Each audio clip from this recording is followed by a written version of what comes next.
رسول الله يا هدي يا بشير يا طبيب. Peristiwa Nabi Adam ribuan tahun yang lalu akan terus relevan sampai ke zaman kita sekarang ini. Berapa banyak orang-orang yang karena terlalu ingin menyenangkan istrinya, lalu tidak segan-segan melakukan perbuatan-perbuatan yang menyimpang, baik itu merugikan orang lain, merugikan masyarakat, bahkan merugikan bangsa dan negaranya. Seorang pedagang tidak akan segan-segan menipu. Sebaliknya pun begitu. Tidak jarang wanita di dalam kelemahannya bisa menenggelamkan dunia. Seorang suami yang jujur, polos, lugu, sederhana bisa jadi koruptor ulung karena didorong-dorong oleh istrinya. Istrinya barangkali bisa saja dibakar-bakar oleh tetangganya. Suaminya jujur, sederhana, kepala bagian, tempatnya basah tapi melarat. Istri rupanya tidak sabar melihat gaya hidup yang makin konsumtif, persaingan yang makin tajam. Suaminya dikipas-kipasin. Kata istrinya, "Bang, tetangga sebelah kita lakinya pegawai kecil, Bang, tapi gelangnya kayak pelek beca. Abang ini kepala bagian tidak bisa membelikan saya macam itu, percumalah." Kata suaminya, "Ya bagaimana Bu, gaji saya cuma segitu-gitunya. Ya namanya kepala bagian, apaan kayak sabet dulu." Kalau sudah berpikir ke arah ini, artinya sudah ngipasi suaminya untuk melakukan tindakan yang tidak wajar. Saudara-saudara kaum muslimin rahimakumullah, sejak zaman klasik sampai kepada zaman kita sekarang ini, kita melihat kecenderungan syahwat kepada wanita ini. Julius Caesar yang katanya gagah perkasa ternyata tunduk di bawah kaki Cleopatra. Napoleon Bonaparte, the Lion of Europe, singa daratan Eropa, luas kekuasaannya, gagah perkasa tentaranya, kepada siapa dia tunduk? Ke bawah kakinya Margaret Josephine. Demikianlah di zaman kita sekarang. Kita melihat di Jepang betapa Perdana Menteri Uno didesak mengundurkan diri dari jabatan Perdana Menterinya oleh karena terlibat skandal dengan geisha. Kita juga melihat di Amerika betapa Senator Gary Hart dari Partai Demokrat yang masih muda, jenius, diharapkan masa depan Amerika lahir dari tangannya, terpaksa mengundurkan diri dari calon presiden oleh karena terlibat skandal dengan Donna Rice. Kita juga menyaksikan betapa parlemen dan kabinet di Inggris sempat geger oleh karena skandal Pamela Bordes, pelacur kelas kakap yang melanglang buana mencari sasaran-sasaran kakap. Ini adalah kisah kejatuhan yang diakibatkan oleh hubbus syahawat minan nisa. Oleh karenanya benar jika Nabi kita menyatakan an-nisa'u imadul bilad, wanita adalah tiang negara. Jikalau baik wanita, baik negara. Jikalau rusak wanita, hancur negara.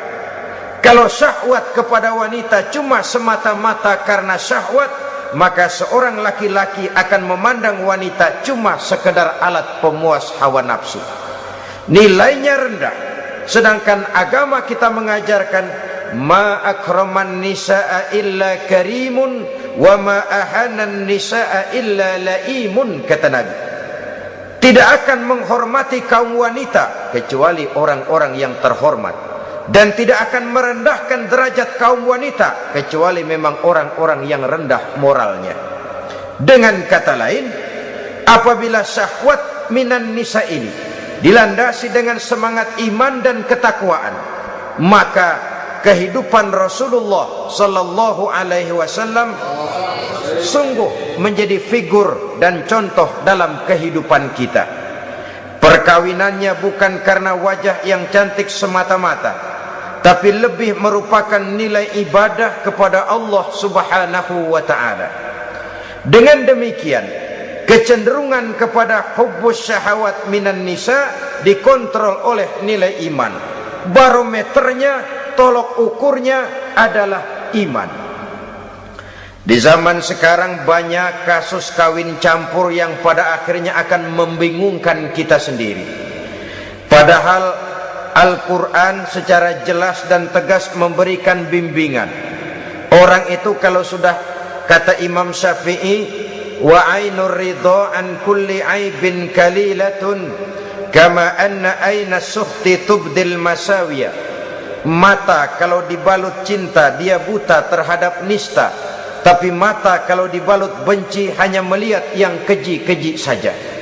Biasanya cinta kepada wanita memang bisa menimbulkan dorongan yang positif, tapi juga bisa membuat seseorang buta sama sekali.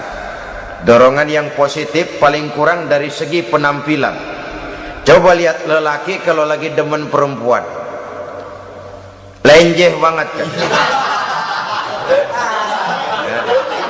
Sisiran rambutnya rapi, triskaan bajunya lancip, sepatunya mengkilat, kantong celananya tebel, perkara anduk isinya bukan soal. Yang penting kan gaya. Lalu dinamis, kreativitasnya ada saja timbul. Tapi pada sisi lain, jikalau orang sudah kehilangan pertimbangan, juga kadang-kadang tidak segan-segan mengorbankan akidah, mengorbankan nilai-nilai iman. Padahal ini taruhan utama, sampai Quran dengan tegas memberikan peringatan.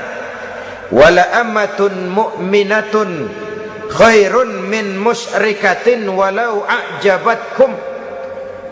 Perempuan budak yang hitam legam kalau beriman itu lebih baik untuk dinikahi daripada wanita cantik berkulit kuning langsat tapi musyrik. Lebih baik budak yang hitam legam beriman daripada wanita cantik berkulit kuning langsat berhati bangsat. Tapi kita kadang kehilangan pertimbangan. Karena agama, karena cinta agama digadaikan, karena cinta akidah terjual, karena cinta keyakinan jadi korban. Ini semua penyakit yang datang dari hubbus syahawat minan nisa, kecenderungan mengumbar nafsu kepada perempuan. Ini memang perhiasan, tapi bisa juga jadi bumerang dalam kehidupan manusia. Berapa banyak penyelewengan terjadi karena pengaruh wanita yang tidak bisa jadi bisa. Ini pengaruh di dalam kehidupan memang sedemikian besarnya, sehingga saudara-saudara kaum muslimin, inilah yang perlu dikendalikan dalam kehidupan, kapan dan di mana. Kalau nafsu adalah perhiasan, kapan dan di mana perhiasan itu harus kita pakai, di mana dia harus kita tempatkan. Begitu juga yang menyangkut soal perempuan. Kapan? Ya kapan tentu kalau sudah nikah. Di mana? Yang jelas bukan di depan umum.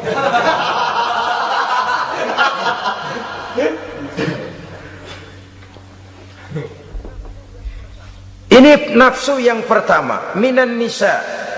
Yang kedua, wal banin. Dihiasi juga manusia dengan kecintaan kepada banin. Makna banin di sini ay al aulad, anak-anak laki. Kenapa disebut banin, anak-anak laki?